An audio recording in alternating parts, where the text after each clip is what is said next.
Hello everyone, and welcome once again to my channel. Today we'll be learning about algebras and also how to simplify algebraic terms. Now, what are algebra? Now, algebra uses letters of the alphabet to represent general numbers. The easiest way of dealing with letters that represent numbers is to imagine that a letter stands for a particular number. So algebras make uses of letters, and these letters are actually representing numbers. And I want to use an example on the board to explain what exactly that means. Now, in the example we have on the board here on the left, it says express p meters in centimeters. Express p meters in centimeters. Now this means that the letter P is representing a value, a numerical value in meters, and we're expected to convert that numerical value in meters to centimeters. Now, on the board, it says that since we know that 1 meter is equals to 100 centimeter, then it also follows that 2 meters will equal to 100 times 2 centimeter, which is 200 centimeter. Then 3 meter will equal to 100 times 3 centimeter, which is 300 centimeter. So we follow this pattern. 1 meter equals to 100, 2 meter equals to 100 times 2, 3 meter equals to 100 times 3. Then it follows that p meters will be equal to 100 times p, where p is a numerical value, it is a number. So p is a number. So whatever value you get for p and you're asked to convert it to centimeters, then you will just multiply that value by 100, which shows that algebras are actually letters which is used to represent a particular number. Now, in this example 1, there's something else that we need to note. And we need to note that here, when we say 100 times p is equals to 100p. Of course, it is in centimeters. Now, this 100 here in front of this p, we need to note that is the same thing as what we have here. 100p is the same thing as 100 times p. And also in this expression here, 100p, 100 here is known as the coefficient of p. It is known as the coefficient of p. 100 is the coefficient of p. So sometimes you will see something like 2x, you can see something like minus 3p, you can see something like half d. All these numbers, 2x minus 3p, half d, the numbers in front of the letters are known as the coefficient of the letters. So it is a very important point that we need to note, because from time to time you come across this statement, or sometimes you'll be asked questions and say to find the coefficient of a particular number. You will ask to find the coefficient of a particular letter. So just note that the coefficient is the number in front of the letter. So now, I hope you understand that. Let's go to the second aspect of today's video, which is the simplification of algebras.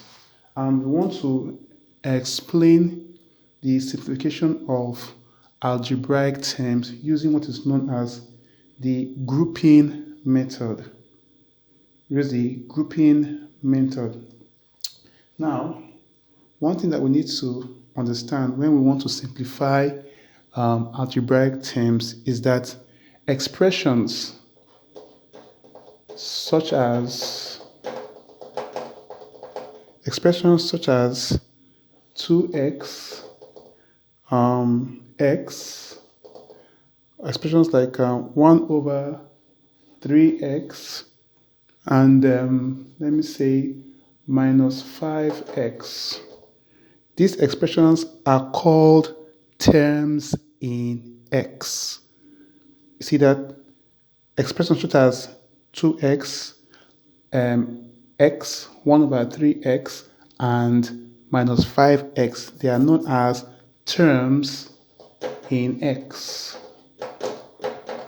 All these are terms in x because of the combination of the numbers and the letters together. They are all terms. Since they all have x attached to them, they are known as terms in x. Now, expressions containing a number of like terms can be simplified by grouping them together. So now, if you have an expression that contains like terms, they can be simplified by just grouping them together.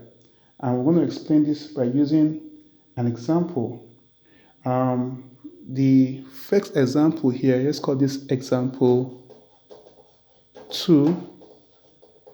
It says simplify these terms 9a minus 5a minus 8a and plus 10a. Simplify 9a minus 5a minus 8a plus 10a. And you can see here that all these terms, they all have a. They're all like terms because they all have a in them. This is 9a minus 5a minus 8a plus 10a. Now, there are two ways you can simplify these terms. Of course, we're using the method of grouping. We're going to group them together, but there are two ways you can group them together in that you can collect all the positive terms to one side and you can collect all the negative terms to one side. For example, you see we have a 9a here, which is a positive term. Then we have a plus 10a here. So you can now say 9a plus 10a. Then you can now move the ones that have negative signs in front of them to the other side. You can now say minus 5a minus 8a. Okay, so you've now grouped the positive terms together and also grouped the negative terms together. Or you can just go ahead and just solve them as they are. It's up to you. But for today, let us just do it this way. Just collect the positive terms together. Just group the positive terms together. Then also group the negative terms together. So now we have 9a plus 10a will give us 19a.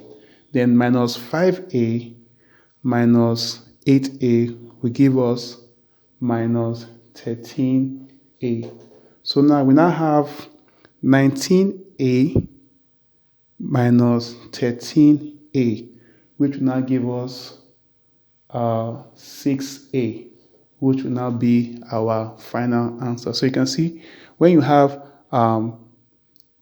like terms and you're asked to simplify them, all you have to do is just group them together. You either group them the positive terms to get to one side and the negative term to the other side. So you can now then, do the arithmetic of addition and subtraction and you now get the final answer. Or you can just simply go ahead and just start subtracting. Like then you can say 9a minus 5a to give you 4a. You now have minus 8a plus 10a, which will also give you 2a. So it will be 4a plus 2a and get 6a. But either way you do it, just ensure that your addition and your subtraction is being done correctly. Now let's go to the final example we'll look at for today's video. And the second question I want to look at is simplify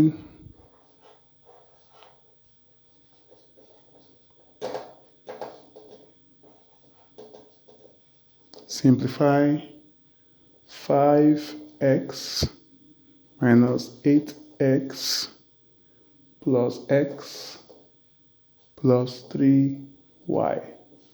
Now you can see from these terms that we have similar terms and we also have a term that is not similar in that here we have 5x minus 8x plus x which are all like terms, but 3y is not a like term with these other ones because all these are x's, while this is just a y. So when you get to this kind of questions, what you usually do is you simplify the like terms, and then whatever you get, you just add it to the unlike term. So for here, we can say 5x, you can add this other x here, which is plus x. Plus x means 1x, then minus 8x plus 3y. 5x plus x will give you 6x minus 8x plus 3y. So 6x minus 8x will give you minus 2x plus what? 3y. And this will now be our final answer. So let us go through it once again. Simplification of algebras or algebraic terms. Once you have a group of like terms and you're asked to simplify them, all you have to do is what? You group them together. You can do it in terms of grouping the positive terms together on one side and then grouping the negative terms to another side, and then when you finish your addition and your subtraction, you now get your final answer. Or you can just simply go ahead and just solve them as they are in your normal arithmetic of addition and subtraction of the like terms. So I hope you enjoyed this video. This video was very beneficial to you. Please go ahead and give it a like. Also, drop any questions you may have in the comment section. Don't forget to subscribe to my channel and also click on the notification bell to get notified whenever I drop any of my other videos. Thank you, and see you in the next video.